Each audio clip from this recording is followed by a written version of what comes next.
नमस्कार। मैं आचार्य दीपक शर्मा एक बार आप सभी का पुनः आपके अपने चैनल भाग्य चक्रोज्ञान में स्वागत करता हूं। आप सभी को जय श्री महाकाल, नारायण नारायण। आज हम जिस विषय पे चर्चा करने जा रहे हैं वह वर्तमान समय में प्रत्येक माता पिता के लिए, परिवारजनों के लिए सबसे महत्वपूर्ण विषय आ रहा है।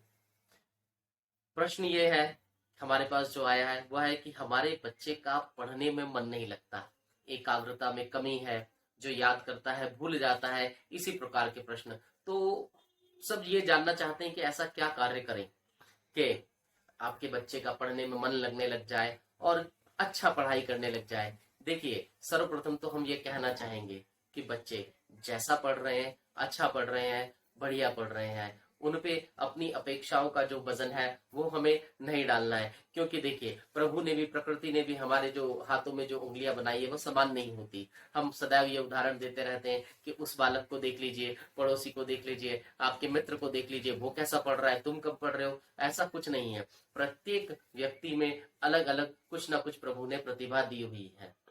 कोई खेल कूद में अच्छा है, कोई पढ़ने लिखने में अच्छा है। सब समान नहीं है, परंतु प्रत्येक में कुछ ना कुछ विशेषता होती है।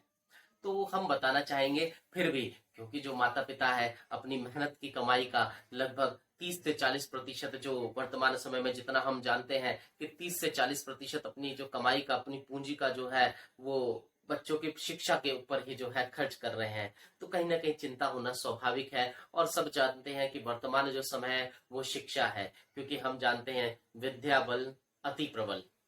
क्योंकि विद्या ही है जो आपको इस संसार में आगे बढ़ने के लिए, मान सम्मान दिलवाने के लिए जो है अत्यधिक महत्वपूर्ण है। धनार्जन के लिए भी बहुत अधिक उपयोगी है।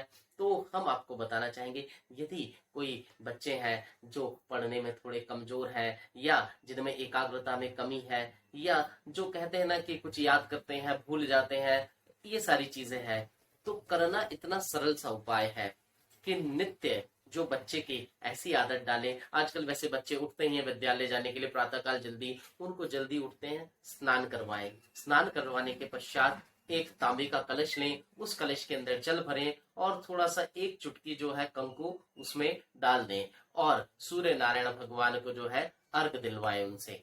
ठीक, पहला कार्य ये करना है। दूसरा कार्य जो है, ऐसा बच्चों में आदत डालें कि जैसे गणपति जी का एक स्तोत्र होता है, गणपति अथर्वशीर्ष, वह हो गया, या फिर एक संकट नाशन गणपति स्तोत्र हो गया, वह हो गया, या फिर गणपति जी के द्वादश नाम होते हैं जो बड़ा सरल है। इन तीनों में जो सबसे छोटे हैं जो है सुमुखश चैकदंतश्च कपिलो गजकर्ण कहा लंबोदरश्च विक्टो विघ्ननाशो विनायका धूम्रकेतुर् गणाध्यक्षो भालचंद्रो गजानना द्वादशैतानि नामानि यह पठिष्यणीयादपि। ऐसा ये जो मंत्र है, गणपति जी के जो 12 नाम है, इनका यदि वो नित्य पाठ करते हैं बच्चे, तो आप देखिएगा कोई जादू नहीं है, चमत्कार है, समय लगता है।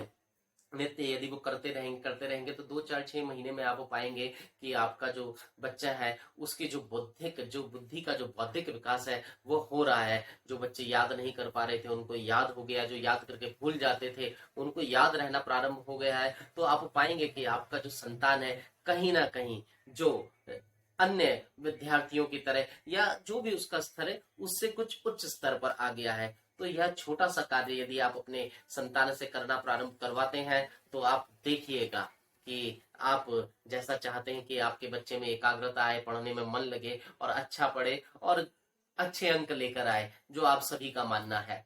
तो यह कार्य अगर यदि आप करते हैं तो आपको निश्चित ही आपके जो संतान को जो है सफलता प्राप्त होगी।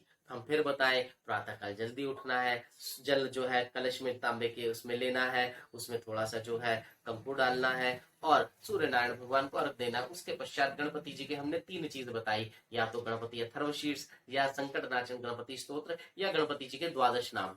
ये तीनों में से कोई भी चीज आपके बच्चे को जो है आदत डलवाएं, वो करें। और ये द्वादश नाम स्तोत्र तो इतना आनंदमय है, हम आपको क्या बताएं कि कभी भी दिन में किसी भी समय पढ़ने से पहले एक बार इन 12 नाम का स्मरण करें और फिर पढ़ने बैठे तो देखिए आनंद आ जाएगा।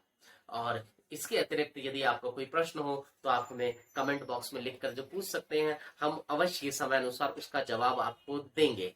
और यदि आपने हमारे इस चैनल को जो अभी तक सब्सक्राइब नहीं किया है तो आप इसको सब्सक्राइब करें, ताकि हमारी जो इस प्रकार की जानकारियां हैं वो आपको मिलती रहे समय समय पर।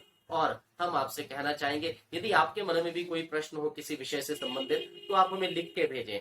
हम उस विषय पर आपको जानकारी अवश्य देंगे। आप सभी को एक बार पुनः जय श्री महाकाल। नारायण नारायण।